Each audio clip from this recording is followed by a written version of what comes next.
os já bem programados, os bem feirados. Eu acho que tem Existe uma ilhazinha ali no Caribe, próxima da Venezuela, que se chama Curaçao. E segundo dizem, ela foi chamada assim porque seus ares curavam os enfermos. Inclusive, nosso pensador, antropólogo, sociólogo, Darcy Ribeiro, concordava com essa afirmação, inclusive quando teve problema de saúde, recorreu a essa ilha para renovar os ares dos pulmões. E nessa ilha, a empresa Shell construiu, em 1918, uma refinaria que desde então vem lançando vapores venenosos sobre a ilha, aquela ilha da saúde. Em 1900 e pouco, as autoridades locais mandaram parar, porque também ali se vive de turismo. E poluição com turismo não é a boa combinação. E sem incluir os prejuízos aos habitantes, de valor inestimável, os experts calcularam em 400 milhões de dólares a indenização mínima que a empresa deveria pagar pelos males que causaram a natureza naquele paraíso caribenho. A Shell não pagou nada e ainda comprou a impunidade por um preço de fábula infantil. Vendeu sua refinaria ao governo de Curaçao por $1. A gente já viu isso no Brasil. Vendeu a refinaria por $1. E através de um acordo que liberou a empresa de qualquer responsabilidade pelos danos que fizeram ao meio ambiente em toda a sua trajetória. Os Estados Unidos vendem aproximadamente a metade das armas do mundo e compram aproximadamente a metade do petróleo que consomem. Das armas e do petróleo dependem, em grande parte, sua economia, seu estilo de vida. E a Nigéria é o país petroleiro. E de lá vem, através da empresa anglo-holandesa Shell, que leva metade, e a norte-americana Chevron, boa parte do resto que os Estados Unidos consomem. A Chevron arranca da Nigéria mais da quarta parte de todo o petróleo e de todo o gás que negocia nos 22 países em que opera. Essa sede por combustível, por gás dos americanos, agora se reflete de novo, porque em 2015 a gigante americana ExxonMobil descobriu reservas petroleiras aqui na região da Guiana. E de lá para cá as coisas começaram a crescer o olho e os interesses americanos na região. Por isso que hoje nós estamos vivendo esse imbróglio entre a Venezuela e a Guiana. E o Conselho de Segurança da ONU ontem reuniu-se para debater, em caráter de urgência, a controvérsia pelo Essequibo, que é o território rico em petróleo que os dois países disputam há mais de um século e que preocupa a comunidade internacional. Mas a ONU se reuniu porque da sua intrínseca incompetência essas discussões. Só que a ONU não é mais a mesma coisa. Então a reunião ontem convocada foi realizada às portas fechadas, mas terminou sem declaração e sem comunicado.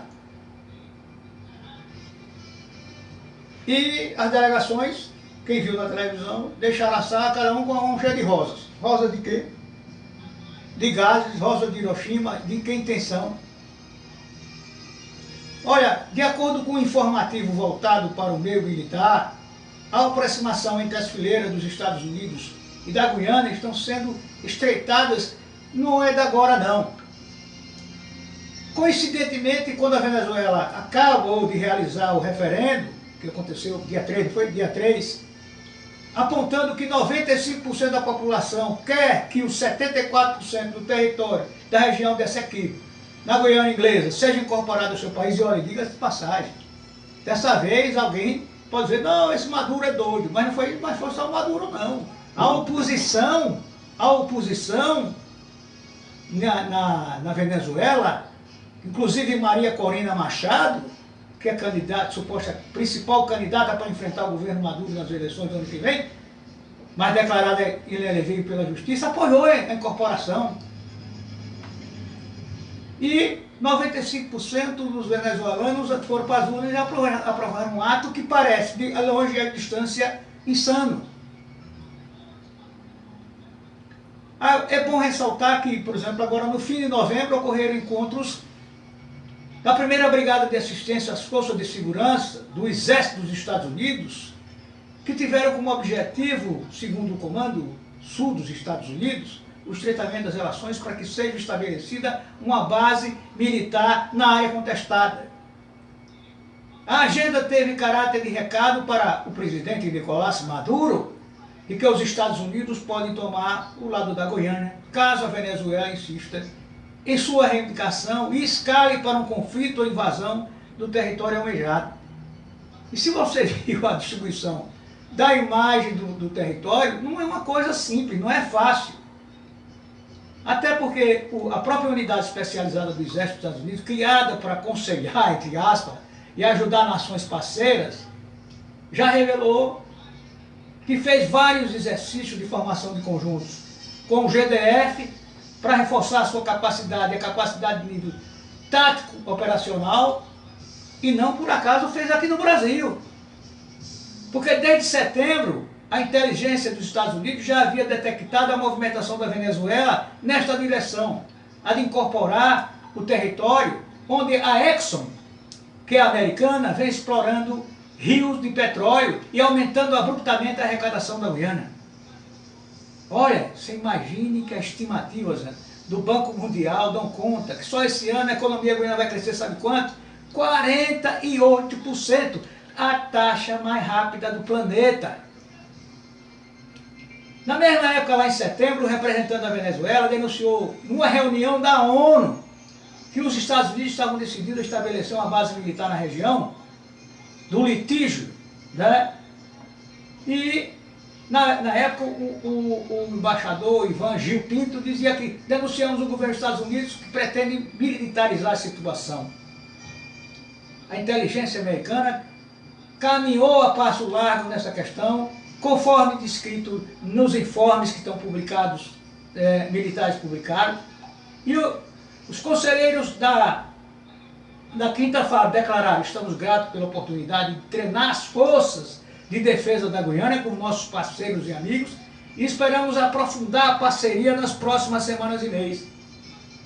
Ora, certamente onde há fumaça, há conflito. A disputa entre a Venezuela e a Guiana, como eu disse, inglesa, pela região data do século XIX, quando a Guiana ainda era uma colônia britânica, e ao longo dos anos ela delimitou seu território a leste do rio, mas gradualmente expandiu-se para o oeste, que já fazia parte da capitania geral da Venezuela. É bom que se diga. Uma disputa que vem de 1841, se eu não me engano, e que os historiadores observam nessa contenda, é que as autoridades britânicas, ao fazer a movimentação, já reconheciam a fronteira fluvial do rio Essequibo.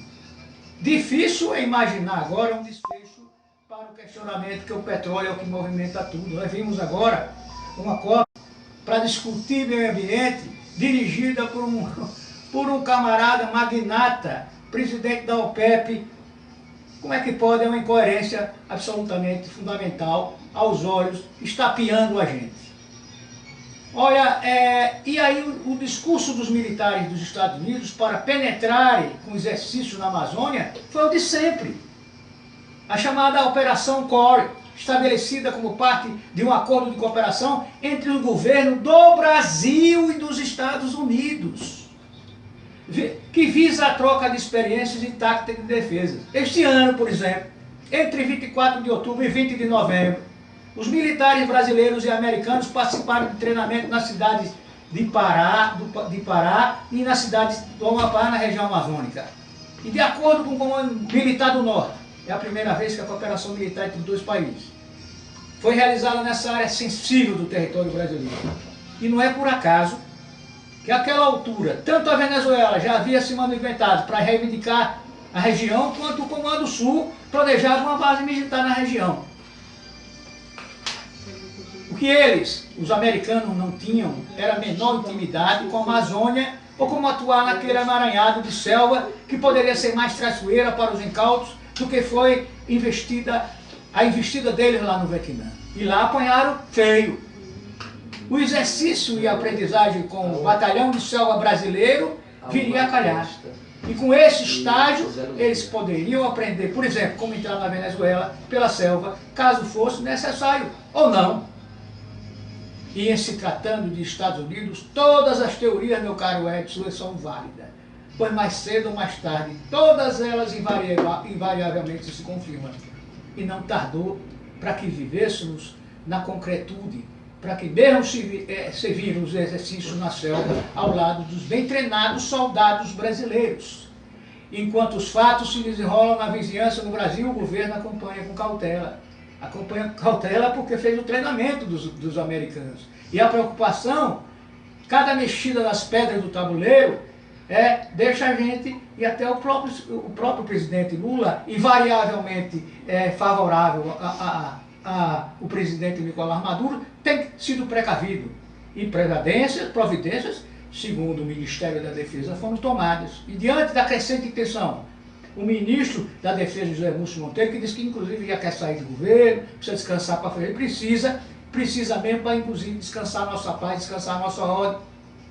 Sob as ordens do presidente Luiz Inácio da Lula, já determinou, e já está sendo encaminhado para lá, blindagem das fronteiras e a disputa pelo território desse aqui, que é rico, não é só em petróleo não, é rico em minério.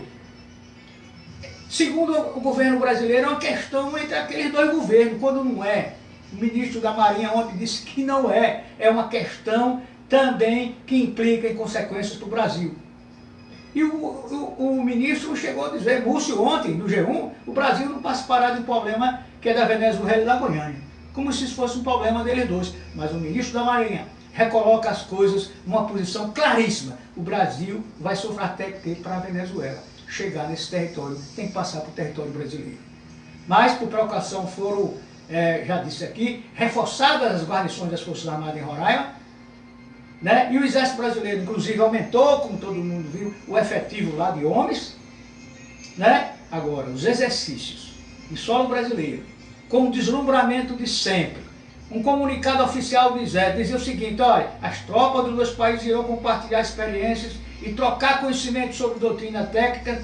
Na verdade, elas favoreceram absolutamente a que os Estados Unidos, folgadamente, comecem a tomar posição para peitar, inclusive, e fazer a defesa da Guiana Francesa, que não é defesa de Guiana coisíssima nenhuma, mas defesa de interesse da Exxon, defesa da exploração de novos territórios ricos em petróleos e superminerais.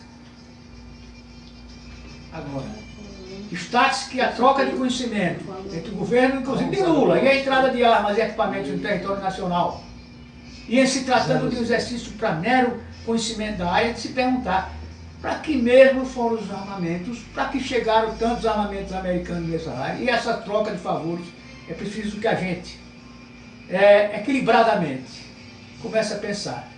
E não interessa geofisicamente, geopoliticamente, nenhuma guerra na América do Sul agora, quando a gente começa a retomar o desenvolvimento integrado da democracia. Não há interesse. Por isso o senhor Lula tem tanta cautela, por isso que a gente precisa tomar muito caldo de galinha e não baixar a bola, porque os Estados Unidos, nesse caso, e em qualquer caso, em qualquer circunstância, tem mais experiência para fazer lambança do que o que a gente espera. Bom dia.